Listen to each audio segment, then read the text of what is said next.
Estamos novamente no nosso tempo âncora, com o propósito que a sua alma fique firme, estável, na pessoa de Jesus Cristo. Nós temos nos reunido aqui através desse encontro online. E já há algumas semanas, tanto no culto da igreja quanto aqui nesse espaço, nós estamos falando sobre salmos, né? São orações, são cânticos, são poesias, e são orações que falam dos peregrinos, né? Salmos de peregrinação, do 120 até o 134. Então essa coletânea de salmos, dentro do livro maior dos salmos, nos mostram um pouco a figura da peregrinação, aquele israelita que está saindo da sua casa, da sua comodidade, está se lançando num caminho até chegar a Jerusalém para adorar o seu Deus, para encontrar com o seu Deus, para fazer as ofertas, os sacrifícios, né? Então nessa jornada, para nós aqui que não estamos fazendo uma peregrinação geográfica, é a jornada do nosso coração rumo ao encontro com Deus, rumo à pessoa de Deus. É uma direção certa para a nossa vida. O Senhor Deus é o norte da nossa bússola.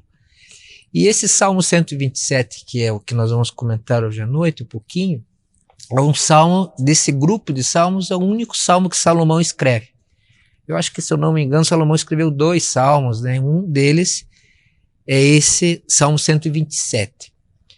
E é importante pensarmos um pouquinho nessa noite em Salomão, porque ele vai fazer 2 descrições, ou 2 comparações, uma em relação à construção, edificação, e a outra em relação a relacionamentos como filhos. E você lembra que Salomão foi um grande edificador.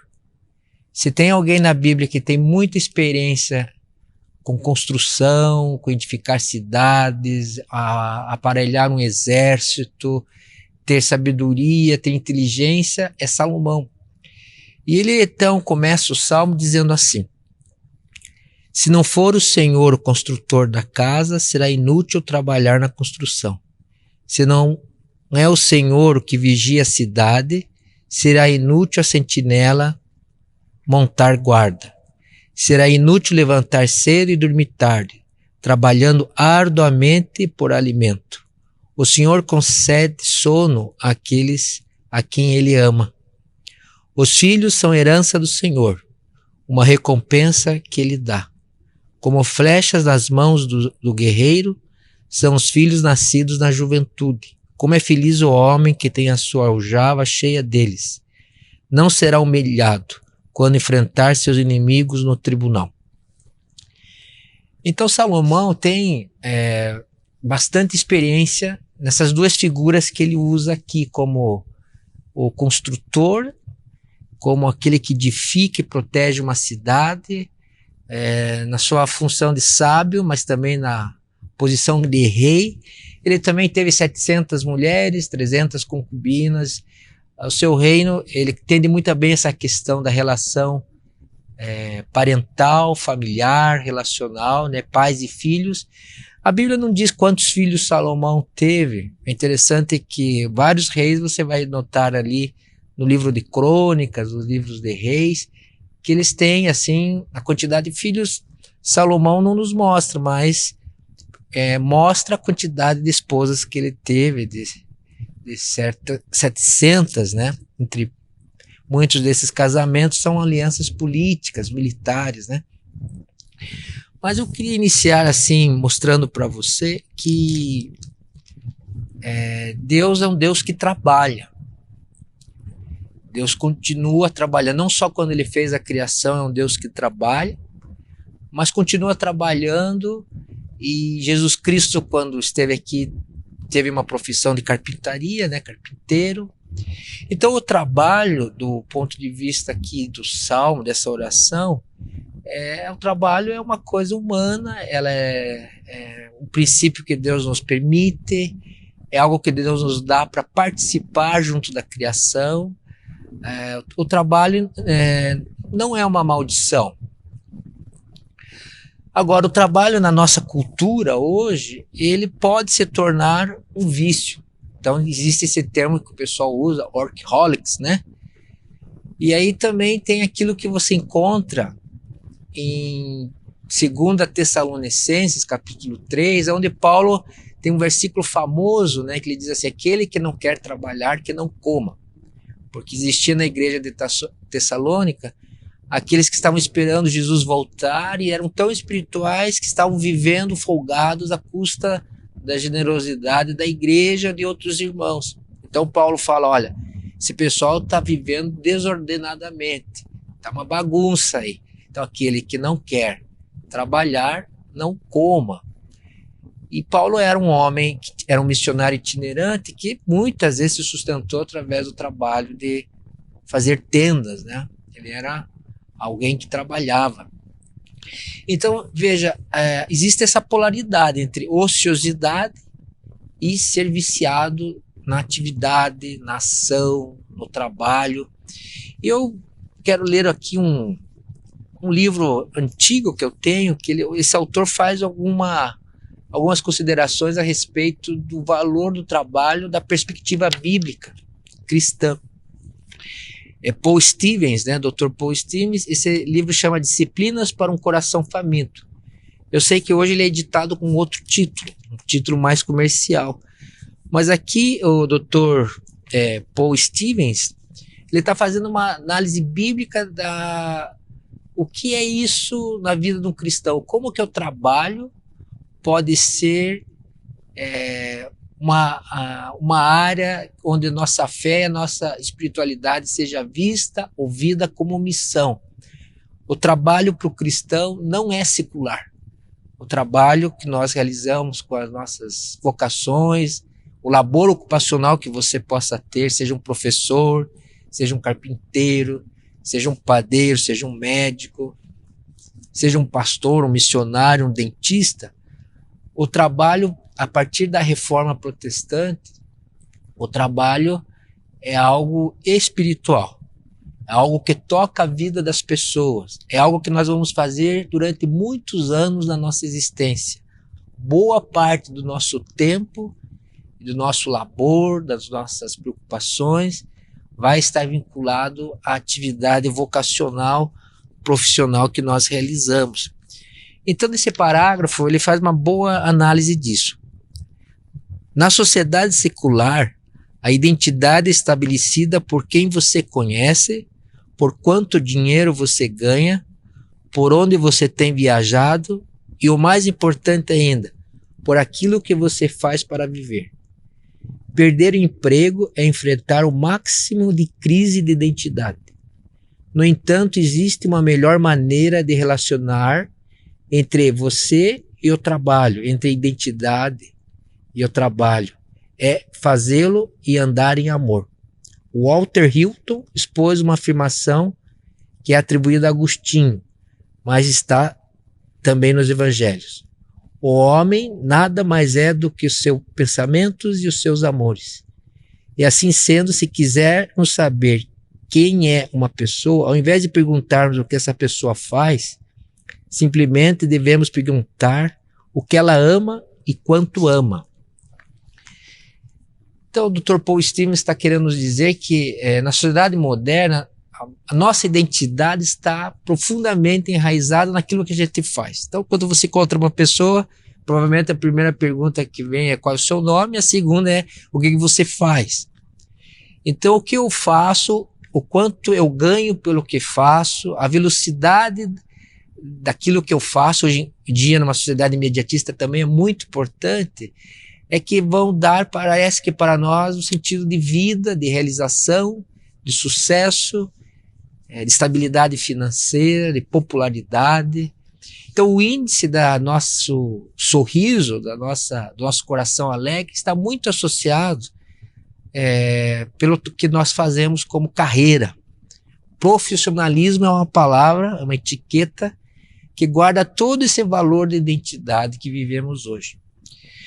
Então, em Tessalonicenses, Paulo diz, é para trabalhar e para se sustentar. Esse autor diz assim, citando Agostinho, que deveríamos fazer isso entendendo que é Deus que é o beneficiário do nosso trabalho, numa atitude de serviço, de amor.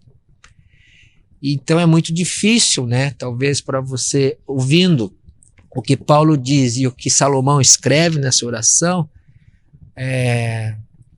nos colocarmos numa atitude de trabalho como o lugar que Deus nos deu, ou a ocupação que nos deu, Deus nos dá, né? Porque está dando a você e a mim trabalho, como graça, como bênção, como direção de vida, mas a maneira que eu faço isso não pode virar uma idolatria. Não pode ser para autossatisfação apenas. O trabalho não é para autorrealização. O trabalho não é para me arrancar dos relacionamentos familiares. O trabalho não é para me deixar viciado em dinheiro, em bens, ou em poder, ou em status. O trabalho tem que ser feito diante de Deus. É como se você aí na sua segunda-feira, na sua terça, quarta, quinta e sexta-feira, aí no colégio, na fábrica, numa padaria, ou no consultório, ou em casa trabalhando como mãe, ou você trabalhando com algo ocupacional como artesão na sua casa, no seu ateliê, quem está sendo servido através das suas mãos é o próprio Deus. Essa consciência da presença de Deus no meu trabalho torna o trabalho sagrado, torna o trabalho uma atividade espiritual, torna o trabalho o lugar onde eu estou em missão e serviço a Deus e ao mundo. Então eu não sei como você encara a sua segunda-feira, mas se você entender que o trabalho ou qualquer ação humana está divorciado da presença de Deus, isso se tornará um perigo na sua vida, provavelmente um ídolo, que vai escravizar a sua liberdade, vai tirar a sua liberdade, vai trazer o estresse para a sua vida, a fadiga, e você vai olhar o seu trabalho apenas como algo que você possa ganhar dinheiro, vencer na vida, se pôr à frente na vida dos outros.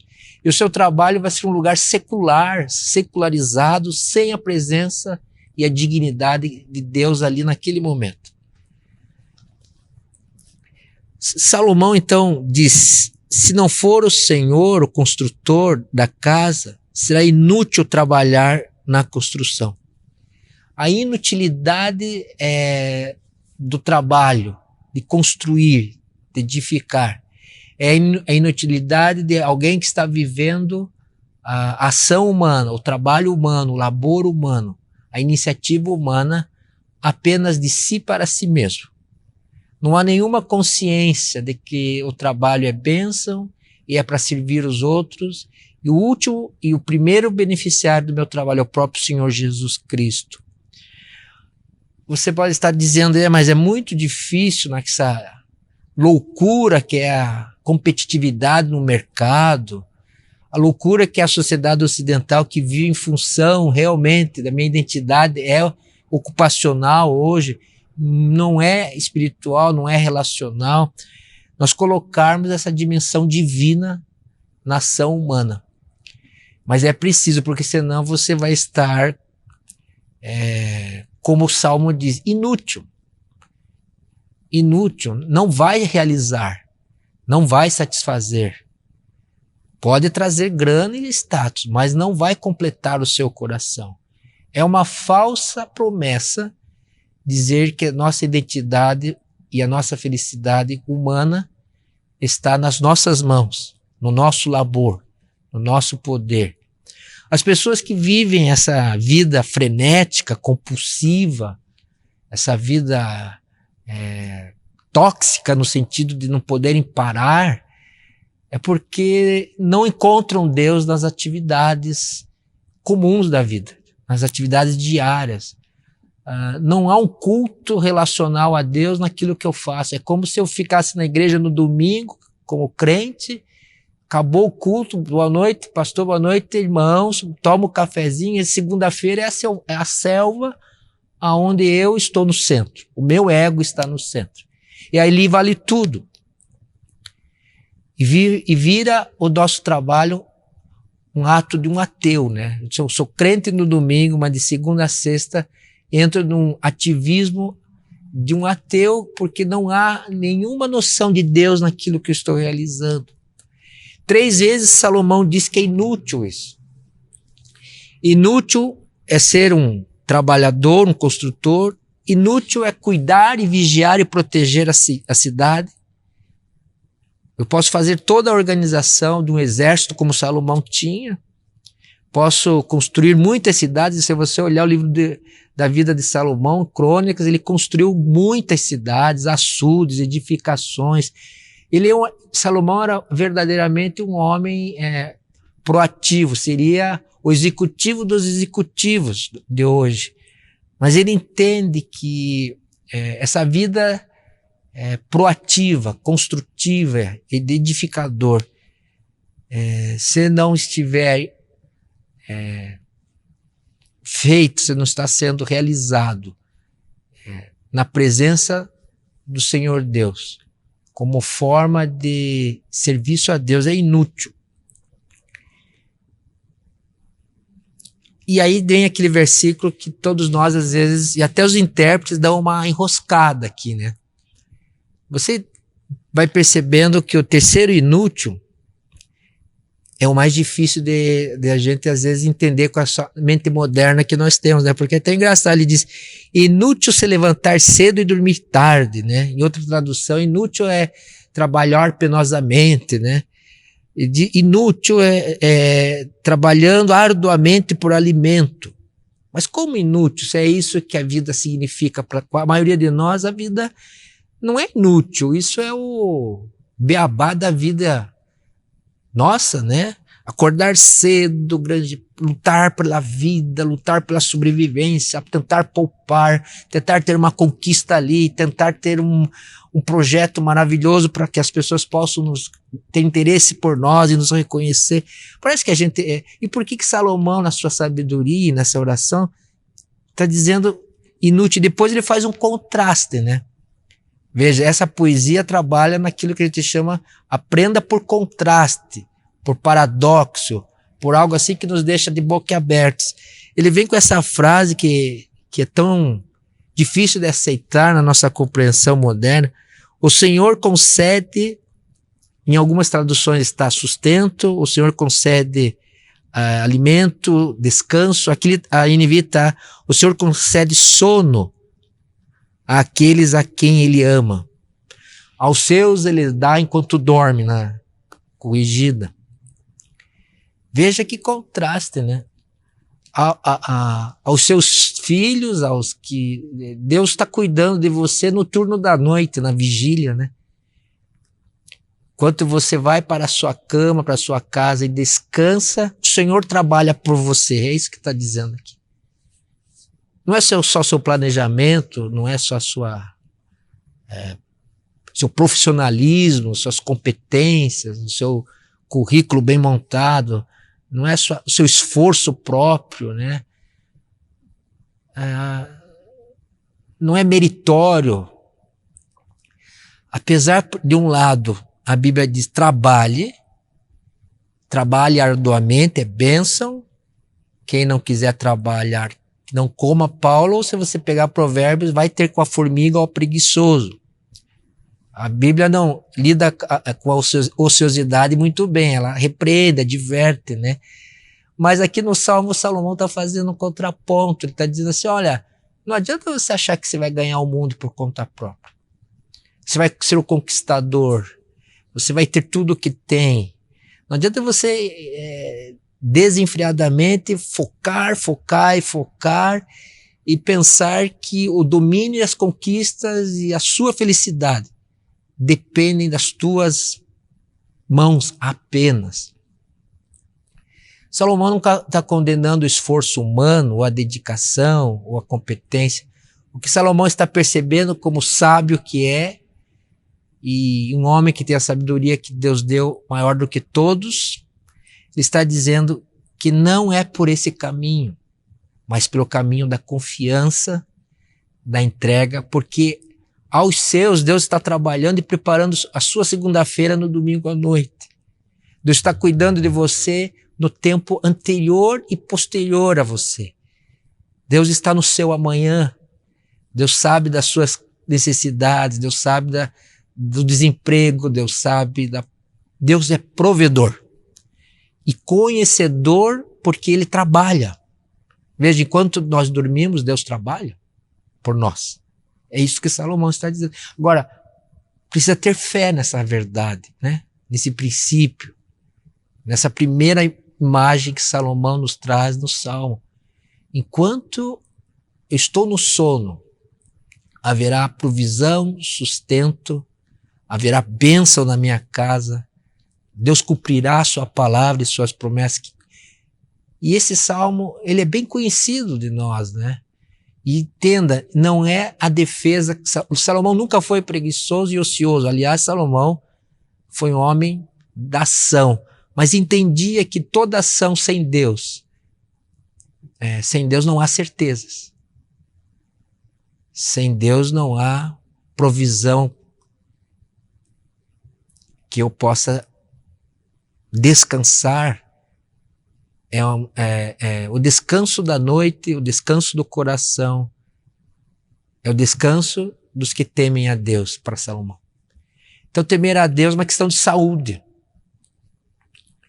Temer a Deus é uma questão de confiança e de esperança. Eu espero a cada noite que o Senhor vá à frente e prepare o meu dia seguinte, com bênçãos, provisão, e se houver provações, com escapes, com consolo e com coragem.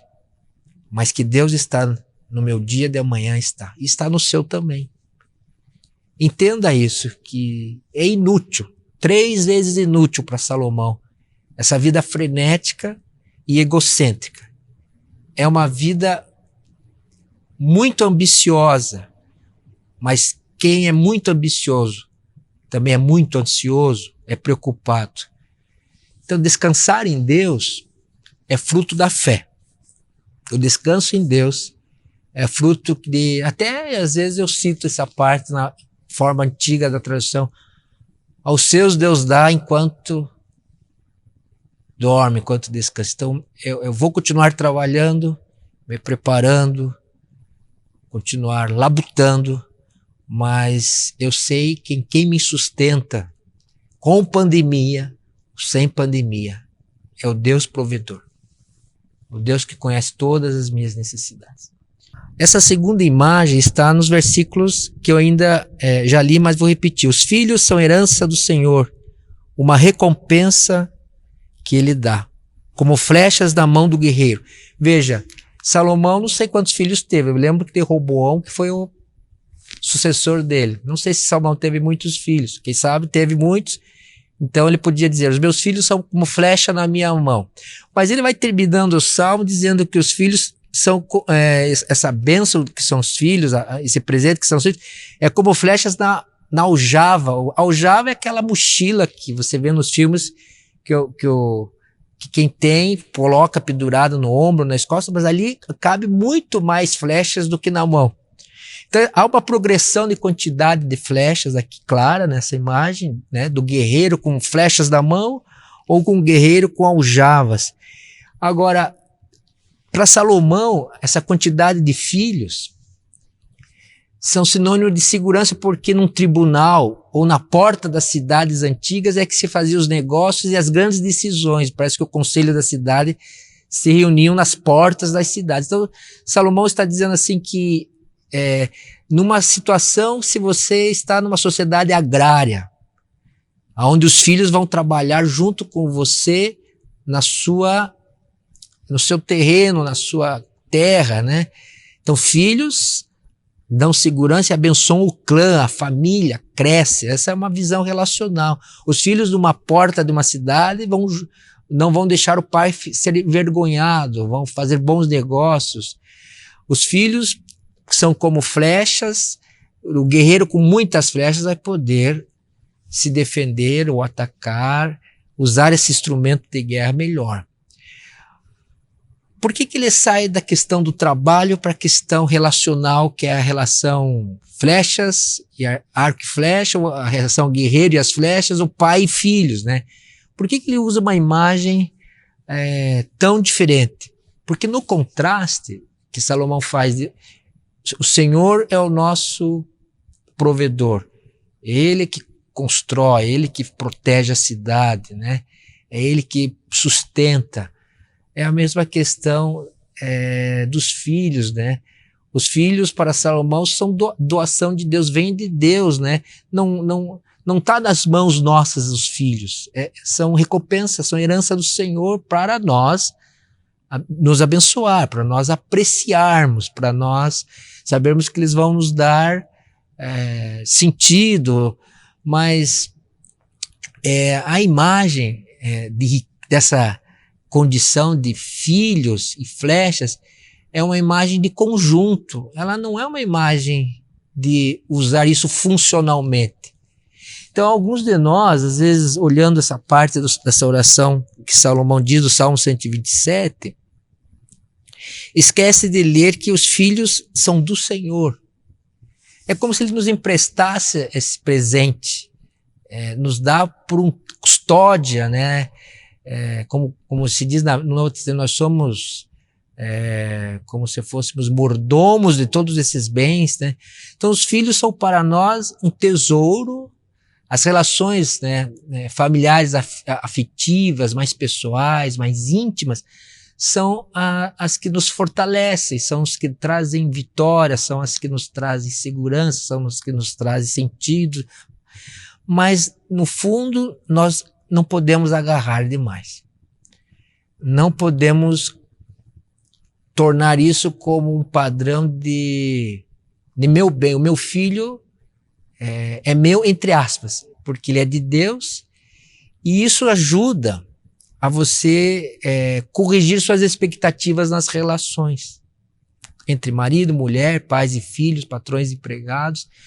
A mesma relacionalidade nesses relacionamentos é que você tem que abaixar suas expectativas, que você tem que deixar o outro livre de satisfazer o seu coração, porque quem satisfaz o seu coração é Deus, não os filhos.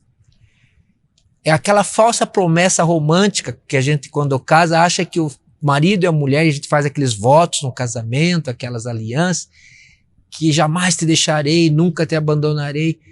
Mas é fato que as pessoas perto de nós vão nos frustrar, vão nos deixar, podem nos machucar, podem criar dor, podem nos criar julgamento, pode ter abandono, pode ter traição.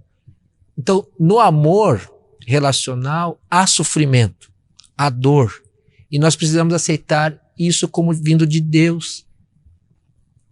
Tanto a relação com os filhos ou no matrimônio é uma relação completamente onde a gente traz tudo de bom, mas traz tudo que temos de ruim. Trazemos todas as nossas qualidades e toda a nossa sombra. Os filhos aqui, apesar de representarem conquista, ajuda, progresso, segurança, e você pode, numa imagem estar aberta à sua imaginação, é como uma parábola, né? Você pode ser arrebatado por qualquer ideia dessa, ou na mão ou numa aljava, mas eles são de Deus. Então, me parece que nós precisamos pegar esses relacionamentos e apreciá-los, cuidar deles, nos doar a eles, mas soltá-los na mão de Deus.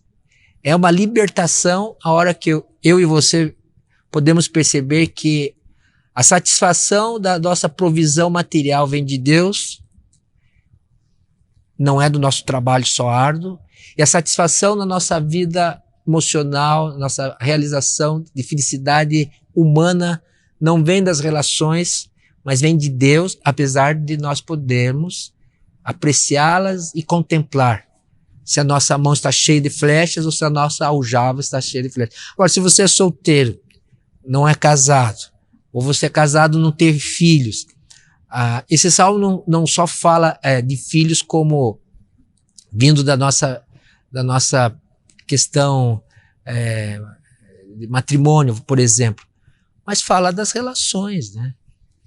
E nas relações humanas que Deus nos dá, inclusive as relações na igreja de Jesus, os chamados irmãos, nós precisamos entrar com o mesmo princípio, que Deus é o provedor dos afetos que satisfazem a minha alma, que alimentam o meu coração, que sustentam minha necessidade de laços, que sustentam a minha necessidade de ser compreendido.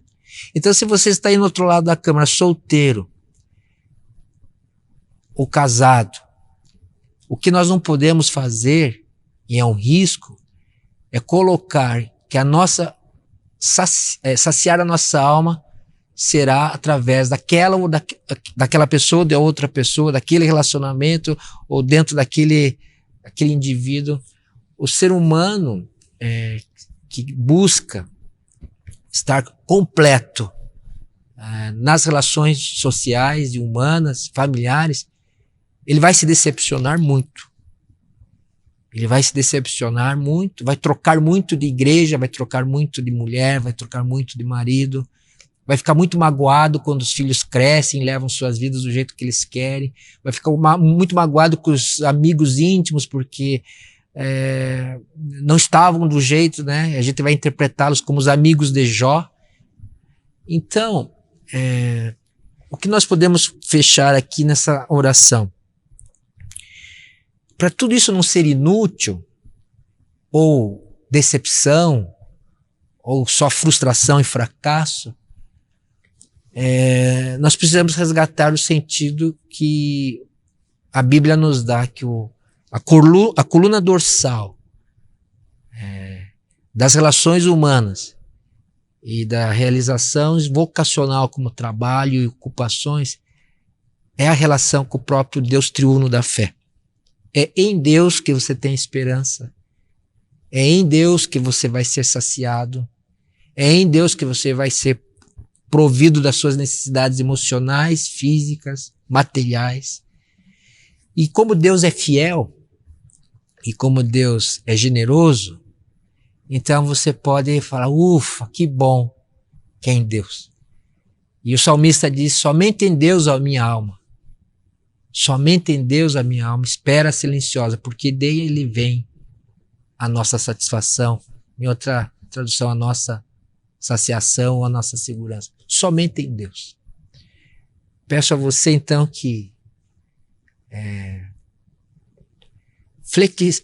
flexibilize a sua espera na potência da ação do trabalho ou das relações mais íntimas. Diminua, flexibilize, corrija expectativas. Vamos orar por isso? Senhor, nós entendemos que a nossa vida pertence ao Senhor e é em Deus, é na busca da Tua companhia que o trabalho ganha valor e que as relações ganham sentido. Que o Senhor nos ajude a corrigir, Senhor, as expectativas, porque as promessas que são cumpridas vêm do Teu próprio Espírito no nosso coração. O Senhor é fiel, generoso, e que o Senhor nos dê um coração modesto em relação, Senhor, muitas vezes às nossas profissões e às nossas famílias. Que nós agradecemos pelo trabalho, agradecemos pelas relações, agradecemos pelo lar, agradecemos pelas amizades, mas a nossa alma só descansa e pode sorrir verdadeiramente na Tua boa companhia. Ajuda-nos, Senhor, é a nossa oração em nome de Jesus. Amém. Estamos terminando, só quero dar um aviso, que a gente já começou a dar no domingo. Nós estamos com um projeto aqui na igreja que se chama Entre Amigos, um bom espaço para você. A ideia é 4 encontros no Evangelho de João, que a gente está oferecendo a pessoas que estão iniciando, que queiram fazer um estudo bíblico online, né? Não é aqui onde você não tem interação. São 4 semanas você pode interagir, onde você vai poder ler, perguntar, orar com algumas pessoas, compartilhar um pouquinho do seu coração. É 1 hora esse encontro, vai ser duração de 1 hora, um período de 4 semanas a partir de julho. E nós queremos que, se você tem interesse, conhece alguém que tem interesse, você pode fazer a sua inscrição através do WhatsApp da igreja. O telefone da igreja, no WhatsApp, você se inscreve, nós vamos contatar você e procurar fazer grupinhos de 4 ou 5 pessoas para termos, né, um tempo de oração, um tempo de estudo de João. É um estudo mais para iniciantes, né? Agora, se você quer participar de um grupo pequeno, você já está na igreja há muito tempo e está querendo ter um tempo de oração, então você pode pôr seu nome, só que no lado você escreve: eu quero participar de um grupo pequeno. E a gente entra em contato com você, tá bom? Então, boa noite, até a semana que vem.